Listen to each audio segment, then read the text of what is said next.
A coil is snugly wrapped around the main water supply pipe near its point of entry. The coil emits an oscillating frequency that is in the acoustic range, however it is inaudible. The signal from the coil causes turbulence in the water passing through it by the patented process called dynamic disturbance of molecular forces. That means, as the calcium and water molecules approach the signal, the calcium molecule is torn from the water molecule. This precipitates the calcium into a stable compound, aragonite. This stays in solution. Calcite, on the other hand, forms scale and clings to interior surfaces. These scale-forming calcium molecules that cling to interior surfaces also decrease water flow.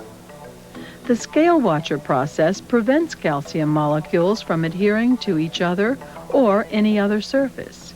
This stops scale buildup.